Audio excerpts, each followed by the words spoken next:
Good evening. This is Fronk Yong World News, back with another episode. A reading of COVID-19 from the perspective of non-duality and infinity. The Democrats are politicized. This is their new hoax. A month ago, USA President Donald Trump declared a national emergency. Some people think that goes away in April. Before the citizens of the United States were even aware of it, the numbers of deaths and those infected with the disease are already sky high.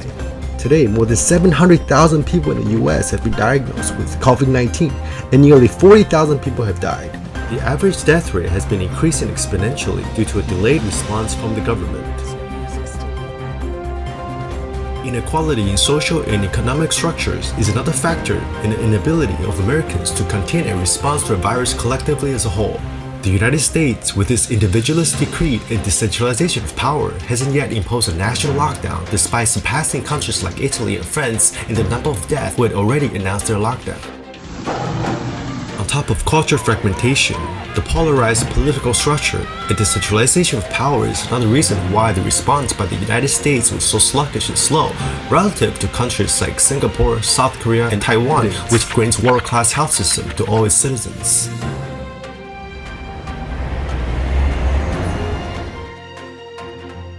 At the end of December, when the World Health Organization, which excluded Taiwan, was still looking at a mysterious virus coming out of Wuhan, Taiwan's authorities was already boarding planes and checking for symptoms from passengers in direct flights in and out of China.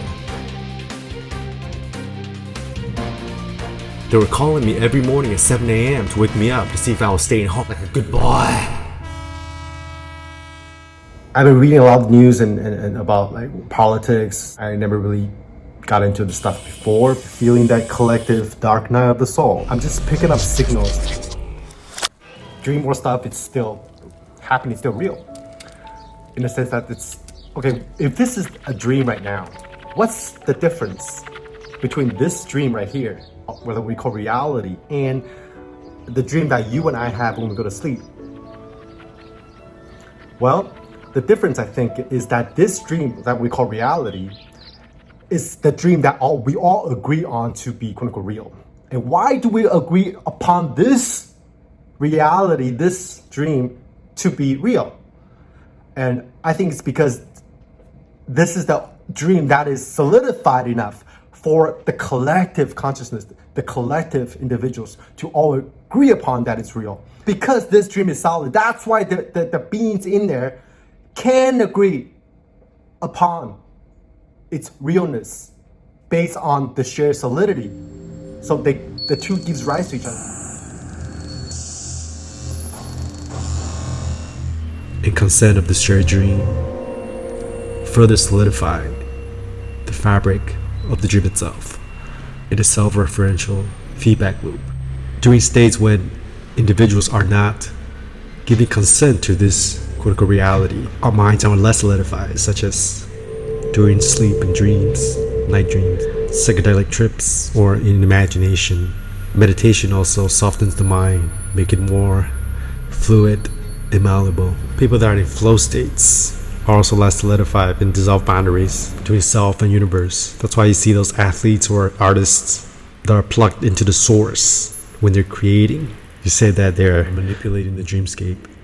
The notion that this is a dream becomes even more apparent when you can sustain your awareness, the same awareness gives rise to this whole world that's inside it, sleeping dream, and dreamless sleep even.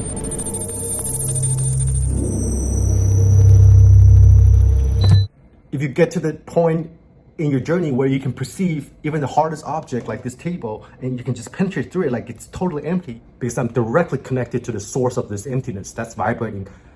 This mitsu right here, moment to moment. Sensations, vibrations, and this formlessness is vibrating itself to manifest the form of this phone, those glasses, the buildings outside, sound, sight, thoughts, emotions, are just floating in the midst of the void, arising and passing without anybody's control. So there's no center to experiences, no center to any objects in the universe and all the sufferers in the world. And because from the perspective of infinite consciousness, from the perspective of infinity, there is no distance, quantum entanglement, where one particle, one electron simultaneously affect another electron that's on the other side of the universe. all the distance between objects and people are mental constructs. And you dissolve that during contemplative fitness practices. There's no center to experiences, no center to any objects in the universe. Or other way to say is that you are always at the center of the universe that has no center. Time is a fake natty, space is a fake natty. It's the finite mind's imposition on infinity that creates the sequential events of both time and space. From the perspective of space, you deconstruct and dissolve distances, the spatial relationships, the distance between objects and yourself and the world. So everything is infinite. From the temporal dimension, you collapse the future and the past until everything is collapsing in the singularity of the now, which is eternal. But then again, form is emptiness, emptiness is form. In other words, my deepest thoughts and desires, and yours, in the world, in our body minds, are all appearing in the same space with absolutely no separation from the quote-unquote non-perspective of infinite consciousness. So you're going to be picking up signals, whether it's negative or positive, from the rest of your environment. When you have a market-based, capitalist-based, hyper-individualistic system organized around distrust and fragmentation, the cultural response is to protect yourself first. With the state cutting back on the funding of anything, especially health-related parts of the government that doesn't benefit private power, wealth, under the regime of savage capitalism, body cream is more important than vaccines.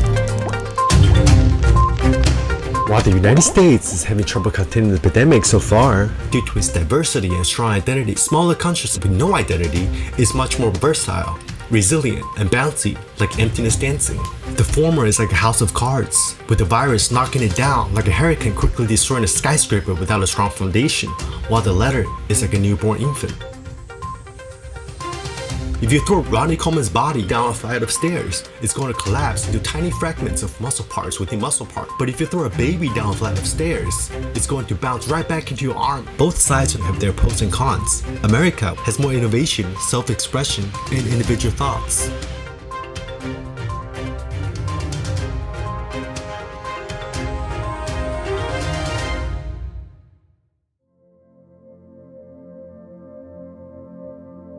The virus could be seen as a response from Mother Nature, Gaia, to the hyper-rational, hyper-technological, hyper-scientific, hyper-capitalist regime of the modern world.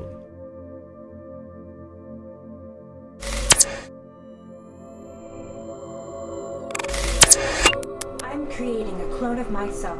The COVID-19 virus is attempting, metaphorically, metaphysically, to dissolve the fragmentations of the world. The homogeneous nature of the virus does not give a fuck about the heterogeneity of the world. But then again, the division between what's natural and what's unnatural, it's only an artificial distinction of the mind, which arises through nature. There is twisted wholesomeness is given a fragmented world a common enemy to fight against. It has been coined an invisible enemy. I can still feel you in the lines of our story. Formless, like consciousness. And it's bringing people together in a paradoxical way of social distances, which then people are attempting to reconnect with each other through the crisis of the internet, which has its foundation in the materiality of hardwares like computers and cell phones, and technological materialism, capitalist materialism, which the virus, going yet another metaphor circle, is eroding, dissolving, like the way consciousness through vipassana meditation dissolves while simultaneously unite the body, the mind, and the world. Infinities is a process of countless, endless, infinite number of divisions and distinctions. But then all of it is God five into itself, at infinite, to know itself, so we can return to the source once again.